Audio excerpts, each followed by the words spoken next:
हाय हाय आ हाय मेरी माँ। हाय, कब मेरे प्राण निकल जाएंगे पता नहीं। मेरी बहू बेटियों को तो कुछ पड़ी ही नहीं है। मेरी एक बेटी है, दो बहुएं हैं, सब अपने आप में बिजी हैं। हाय, और मुझे कोई भी देखने वाला नहीं है। क्या करूं? बहुत दर्द हो रहा है। कोई भी मुझे अस्पताल लेके जाने के लिए तैयार ही नहीं है।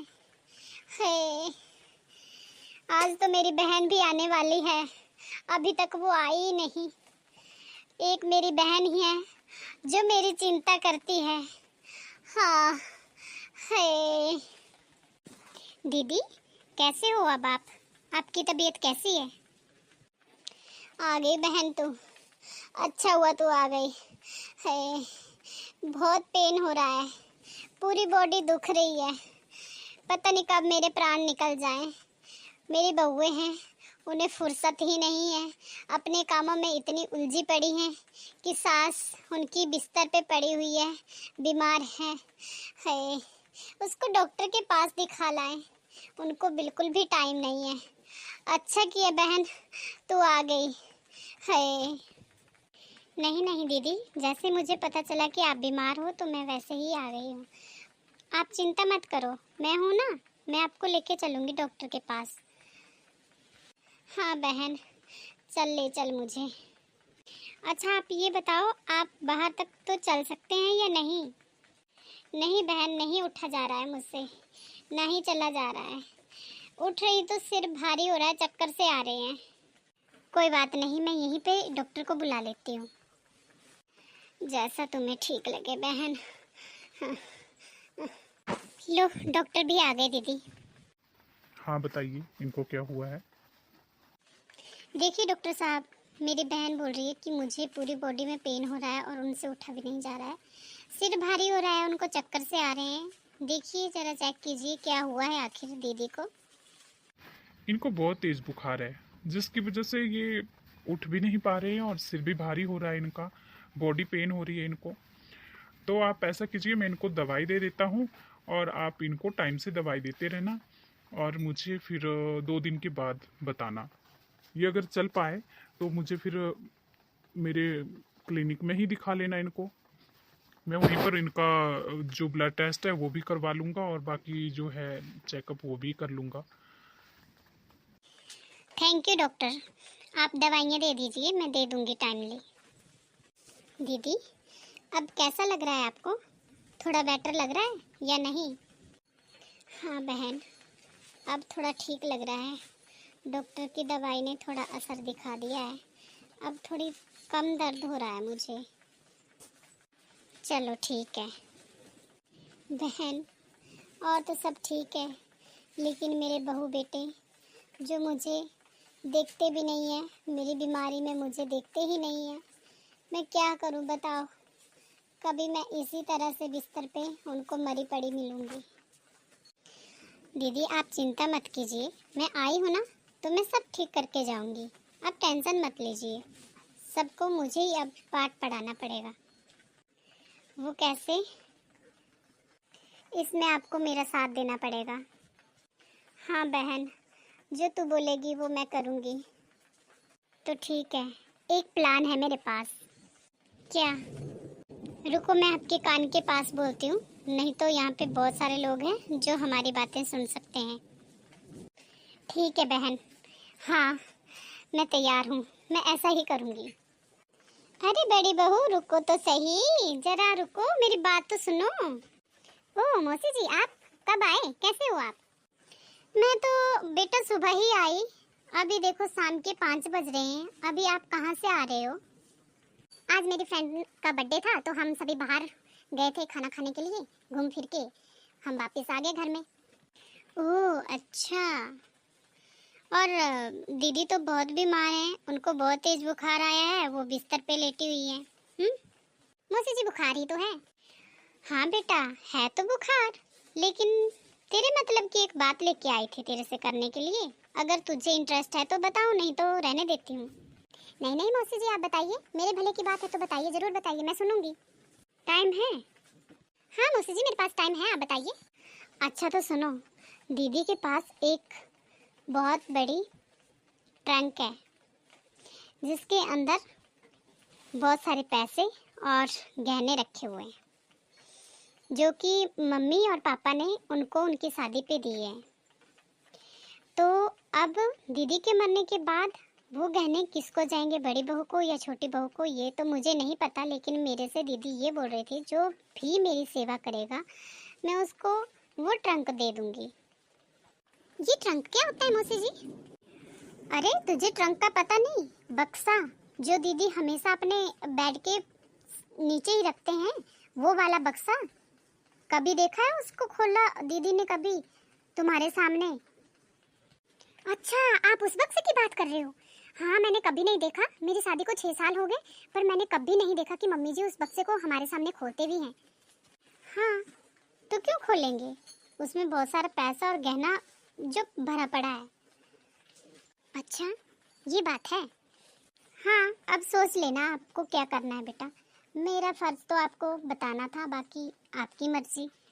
अरे छोटी बहू, क्या कर रही हो, क्या बना रही हो खाने में? मौसी जी नमस्ते, कैसे हो आप, कब आए आप? अरे बेटा, मैं तो सुबह से आई हुई हूँ, मुझे तो दिखाई नहीं दी, मैंने पूरा घर ढूंढ लिया, मैंने कहा किचन भी देख लेती हूँ। मैं सुबह से एक्चुअली दीदी के पास ही बैठी थी ना, दीदी को बहुत तेज बुखार है, तुम्हें पता है? हाँ मम्मी जी को बुखार है, मुझे पता है, मुझे बुलाया भी था उन्होंने, तो फिर मैं गई भी थी, देखा था, चेक किया था मैंने, मेरे पास बुखार की दवाई नहीं थी। और बाकी आपको पता ही है, घर का काम भी इतना रहता है, दीदी बाहर गए हुए थे और खाना वगैरह बनाना था, बच्चों को भी देखना था, तो उसके बाद मैं जा ही नहीं पाई मम्मी के रूम में। अच्छा कोई बात नहीं बेटा, तुझे बहुत ज़्यादा काम है, मुझे पता है, मैं जानती हूँ। मैं तुमसे एक बात बताना चाहती हूँ। हाँ मासी जी बोलिए, क्या बात है? तुम्हें पता है जो दीदी के बेड के नीचे बक्सा रखा हुआ है उसके अंदर क्या है? नहीं मौसी जी, मैंने कभी नहीं देखा, क्योंकि उसमें हमेशा ताला लगा रहता है। बेटा उस बक्से के अंदर बहुत सारा गहना और पैसे रखे हुए हैं, जो कि मेरे मम्मी पापा ने मेरी दीदी को शादी के टाइम दिया था। तो दीदी सुबह ये बोल रहे थे कि जो भी बहू मेरी सेवा करेगी मैं उसी को अपना सारा जो धन दौलत गहना है उसको मैं दे दूंगी। अच्छा ये बोल रहे थे मम्मी जी? हाँ बेटा ये बोल रहे थे। अब तू देख ले, तुझे सेवा करनी है या बड़ी बहू को? अगर तू सेवा करेगी तुझे गहना मिल जाएगा, अगर बड़ी बहू सेवा करेगी तो बड़ी बहू को मिलेगा। अब तेरी मर्जी, अब तुझे क्या करना है। पर जो मैंने ये बात तुझे बताई है ये किसी और को पता मत चलने देना, ठीक है? हम दोनों के बीच में ही रहनी चाहिए ये बात। ऐसे क्यों मौसी जी? बेटा तू बहुत भोली है, अगर बड़ी बहू को पता चलेगा तो बड़ी बहू सेवा करेगी और सारा जो गहना है पैसा है वो लेके चली जाएगी। हाँ ये बात तो आपने सच बोली मौसी जी। ठीक है, दीदी से मैं नहीं बताऊंगी। दीदी मैंने अपना काम कर दिया है, अब देखो कैसे भाग भाग के तुम्हारी बहुएं तुम्हारे पीछे लग जाती है। मम्मी जी अब आप कैसे हो? लाओ मैं आपका सिर दबा देती हूँ। हाँ बहू अभी थोड़ा ठीक है, तू कहती है तो सिर दबा ही दे। अभी आराम पड़ रहा है आपको? हाँ बहू आराम तो है, तुम जाओ खाना बना लो। क्या खाओगे आप? दलिया बना देना बहू। मम्मी जी कैसे हो आप, खाना खाया आपने या नहीं? हाँ बहू ठीक हूँ मैं, पहले से तो ठीक हूँ, नहीं खाना नहीं खाया। क्या खाओगे आप?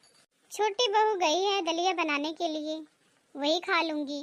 नहीं मम्मी जी मैं आपके लिए खिचड़ी बना देती हूँ, दलिया रहने दो। ठीक है बहू जैसा तुम्हें ठीक लगे। देखा दीदी, मैंने बोला था ना कि दोनों बहुएं तुम्हारी सेवा में लग जाएंगी। अब मैं चलती हूँ, कुछ दिनों के बाद आऊँगी। ठीक है बहन। मम्मी जी लाओ मैं आपके बाल बना देती हूँ। नहीं बहू मैंने कंघी कर ली है, तुम अपना काम कर लो। मम्मी जी एक बात पूछूं आपसे? हाँ बहू पूछो। आपको सबसे ज़्यादा अच्छा कौन लगता है? मतलब ये कि मैं या दीदी, हम दोनों में से अच्छी बहू कौन सी है? देखो बहू मुझे दोनों अच्छी लगती हैं। अच्छा चलो ठीक है। मम्मी जी लाओ मैं आपके कपड़े धो देती हूँ, कहाँ रखे हुए हैं? नहीं बहू, छोटी बहू ने कपड़े धो दिए हैं। मम्मी जी एक बात बताइए, आपको मैं अच्छी लगती हूँ या छोटी? बेटा मुझे तुम दोनों ही अच्छी लगती हो। अच्छा दीदी कैसे हो आप? पहले से ठीक हो ना? हाँ बहन, पहले से ठीक हूँ। देखो बाहर भी आ गई हूँ, बैठी भी हूँ बाहर हॉल में। अब अच्छा भी लग रहा है सब कुछ। दोनों बहुएं जो है मेरी बहुत सेवा कर रही हैं। थैंक यू बहन, तूने जो भी मेरे लिए किया उसके लिए दिल से थैंक यू। अभी कहानी ख़त्म कहाँ हुई है दीदी, अभी तो देखो शुरू हुई है, इसको एंड भी तो करना है। हाँ मुझे भी लगता है अब समय आ गया है इस नाटक को ख़त्म करने का। असली परीक्षा तो अब शुरू होगी दोनों के बीच। अरे मौसी जी आप आ गए? हाँ बहू मैं आ गई। मौसी जी नमस्ते, कैसे हो आप? मैं ठीक हूँ, तुम दोनों कैसे हो? हम ठीक हैं, दोनों ठीक हैं। तो मैं तुम दोनों से ये बात बोलना चाहती हूँ कि मुझे दीदी ने इसलिए बुलाया है कि कौन सी बहू अच्छी है और किसको दीदी का बक्सा मिलना चाहिए, इसलिए हम दोनों यहाँ पे इकट्ठा हुई हैं और तुम लोगों को भी बुलाया है। मौसी जी मैंने मम्मी जी की बहुत ज़्यादा सेवा की है तो बक्सा तो मुझे ही मिलना चाहिए। नहीं नहीं मौसी जी, सबसे ज़्यादा सेवा तो मैंने की है, मुझे ही बक्सा मिलना चाहिए। ये तो दीदी ही बता सकते हैं कि बक्सा किसे मिलना चाहिए। कौन से बक्से की बात कर रही है बहू? जो मेरे बेड के नीचे पड़ा हुआ है? हाँ मम्मी जी, तो वो बक्सा तो खाली पड़ा है, उसमें तो कुछ नहीं है। वो तो हम दोनों बहनों ने नाटक रचा था तुम लोगों को सही राह दिखाने के लिए कि तुम लोग थोड़ा टाइम अपनी सास के लिए भी निकालो और अपने जिम्मेदारियों को भी समझो। तुम लोगों ने बक्से के लालच में ही मेरी सेवा की, चलो की तो सही, लेकिन हकीकत में अगर तुम लोग ये सेवा करते तो शायद मैं इस बक्से से भी ज़्यादा दौलत तुम लोगों को दे सकती थी।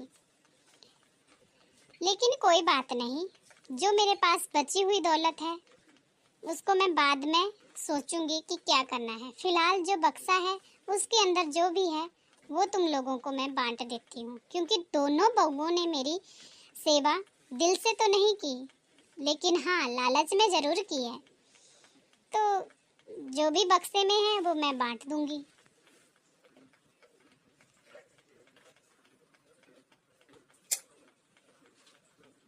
नहीं नहीं मम्मी जी, मैंने लालच में आपकी सेवा नहीं की है, मैंने सच में दिल से आपकी सेवा की है।